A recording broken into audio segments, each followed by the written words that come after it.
Aujourd'hui, je vais vous raconter une histoire qui va vous permettre de garder votre respect et surtout de protéger vos relations. Si vous êtes déjà demandé pourquoi à chaque fois que vous rencontrez une nouvelle personne, elle vous respecte, tout semble aller bien. Puis à la fin, on commence à abuser de vous, on vous manque de respect et vous avez l'impression de perdre le contrôle de la situation et de la relation. Cette leçon est particulièrement pour vous. Chez nous, on nous apprend ça étant petit. C'est l'histoire du coq et du renard. Comment le coq est devenu la proie du renard. Au début, le renard sillonnait souvent dans le village et il regardait souvent le coq. C'était une viande appétissante. Mais il y avait quelque chose au-dessus de sa tête qui faisait en sorte qu'il était rouge comme le feu. Donc, il ne pouvait pas s'approcher parce qu'il se disait, si je l'attaque, le feu qui est sur sa tête là va me brûler. Et le renard réfléchit, il réfléchit aux stratégies. Il se dit, est-ce que je peux verser l'eau? Est-ce que je peux le conduire à la rivière? Bref. Et le coq avait remarqué que chaque fois qu'il s'approchait du renard qui sillonnait son autour, le renard fuyait.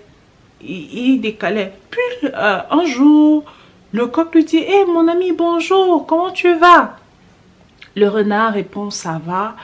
Et le coq veut s'approcher de lui. Le renard recule. Il dit, mais pourquoi tu recules? Pourquoi tu fuis?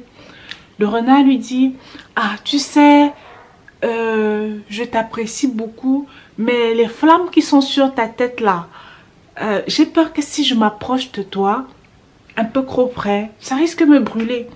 Et le coq lui dit, oh, mais mon ami, regarde, il secoue comme ça. Regarde, ce n'est pas le feu. Ce que tu vois là, c'est juste une décoration qui est sur ma tête. Et le renard dit, ah bon? Il dit oui. Il répond oui. Le renard dit, ok. Ils se sont séparés.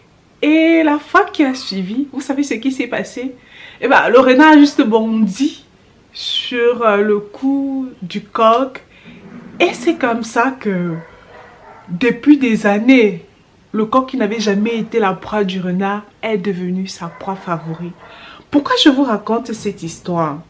Et pourquoi est-ce que chez nous, on nous raconte cette histoire? C'est parce que beaucoup de personnes dans la vie, vous vous comportez comme ça. Vous avez votre mystère. Une fois que vous rencontrez une personne, on sait déjà que chez vous, c'est vous qui nourrissez les gens. D'ailleurs, les gens sont très pauvres. Ça veut dire que la personne sait que si elle vous attaque, en fait, elle qui avait peur de vous au début, maintenant elle sait que si elle vous attaque, il n'y aura personne pour venir vous défendre. Parce que de toutes les façons, c'est vous le pourvoyeur de votre famille. Vous avez fini de saquer tous les membres de votre famille, en fait. Donc, bah, on peut abuser de vous comme on veut. Et ça s'applique également, surtout dans les relations. Au début, tu es une belle femme, un jeune homme s'approche de toi et il se fait le film de sa vie, il se dit, cette femme-ci, waouh, ça veut dire que c'est le genre de femme où je vais devoir faire des efforts, je vais changer de vie, avec elle, je peux vraiment me poser et tout le reste. Et une fois qu'on vous aborde, ça n'a même pas encore créé de lien émotionnel que vous avez déjà commencé à raconter comment votre ex était toxique, comment il vous battait, comment c'est vous qui nourrissez vos enfants, le père de vos enfants ne fait rien, c'est vous qui faites tout. D'ailleurs, la belle famille a fait ceci. D'ailleurs, votre famille, vous insultez votre famille auprès de votre belle famille. Ce que ça fait sur le moment, vous provoquez peut-être l'émotion recherchée, c'est-à-dire vous voulez que les autres vous respectent, les autres aient pitié de vous, ou alors les autres vous accordent des faveurs. Oui, ça va marcher peut-être ce jour-là, mais sur le long terme, vous allez souffrir. On va vous malmener, on va abuser de vous. Pourquoi? Parce que vous avez montré que le jeune homme qui se faisait par exemple des films en se disant, cette fille-ci, il faut que je fasse des efforts. Quand vous lui dites comment votre ex vous traitait mal, comment c'était un vaurien et autres, la seule chose qu'il entend, son subconscient entend, son monde imaginaire entend, c'est que, en fait, ça veut dire que je n'ai pas besoin de faire des efforts. Elle peut se contenter de peu. D'ailleurs, même si je la traite mal, ce ne sera pas pire que ce que son gars faisait. Ça veut dire qu'elle est habituée à supporter la douleur. Elle va supporter encore plus. Au début, il va se battre pour vous montrer qu'il est différent, mais ensuite, il va faire la même chose. Vous vous reconnaissez, vous commencez à vous reconnaître, n'est-ce pas? C'est la même chose avec vos relations professionnelles. Au début, vous partez, vous êtes là, vous êtes compétent, oui, mais ensuite, vous commencez à mêler les choses. Vous racontez, vous rabaissez votre partenaire au travail, vos collègues savent exactement ce que vous avez mangé, vos projets de vie, tout. Vous voulez parfois impressionner, mais ce que ça crée sur le long terme, c'est que vous avez perdu votre mystère. Gardez ce mystère-là. Ce que je suis en train de vous expliquer, ce n'est pas que vous commenciez à mentir ou que vous ne racontiez jamais rien. Par exemple, prenons la situation de votre partenaire, votre ex-partenaire qui abusait de vous.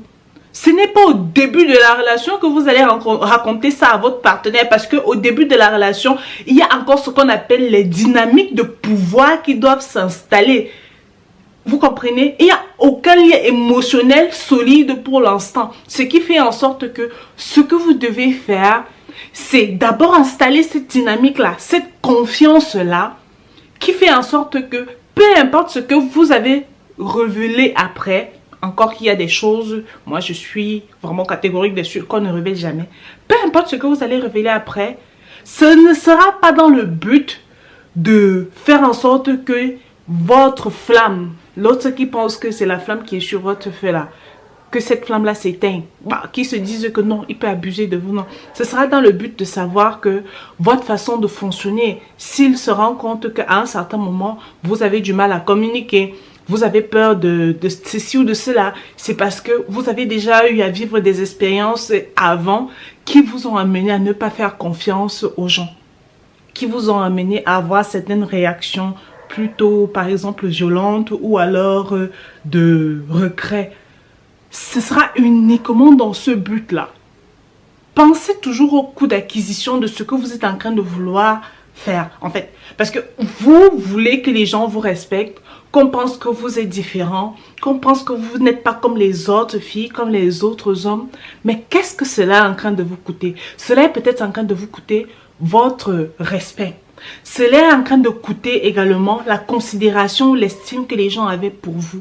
Cela est en train de vous coûter tout ce que les gens s'étaient dit. Mais c'est la flamme sur le feu là. Et vous êtes juste en train de dire, c'est une décoration en fait. Pensez à ça dans chacune de vos relations. Et surtout, pensez maintenant. Essayez de voir, réfléchissez. Comment est-ce que dans vos anciennes relations, à quel moment est-ce que la dynamique a changé? Que ce soit des relations professionnelles, que ce soit des relations sentimentales, que ce soit des relations amicales. À quel moment est-ce que la dynamique a changé?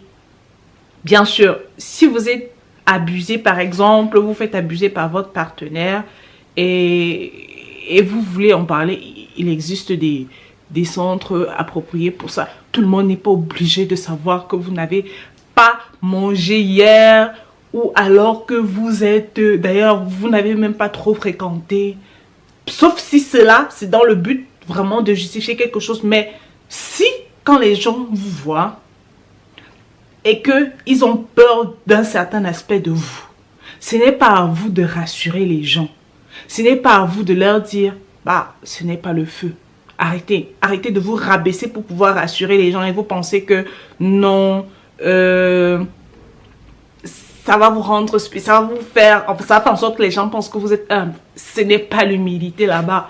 Pas du tout en fait. Ce n'est même pas un peu l'humilité. Ça c'est juste vous qui êtes en train de donner le feu vert pour devenir la proie en fait. Pensez à ça à chaque fois. Comment est-ce que vous avez donné l'opportunité aux gens de vous considérer comme une proie dans votre vie? Si vous comprenez cette leçon, ça va changer deux choses dans votre vie. La première, ce sera comment vous vous traitez vous. Identifiez quel est le feu. Qu'est-ce que les gens pensent que c'est le feu lorsqu'ils vous rencontrent dans votre vie. Gardez ce feu-là.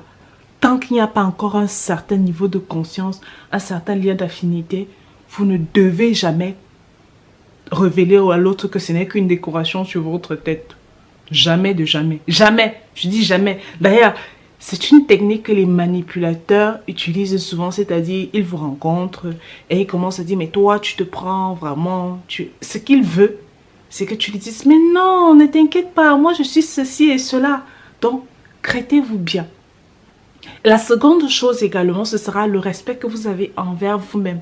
Arrêtez de vous prendre pour une petite personne. Parce que si vous vous minimisez, si vous vous rabaissez, si au lieu de prendre soin de votre hygiène, de votre apparence, parce que vous devez garder le feu, vous devez garder une apparence vraiment stricte de vous pour que les gens gardent un respect incroyable envers vous, vous continuez à vous minimiser, à vous prendre pour petit.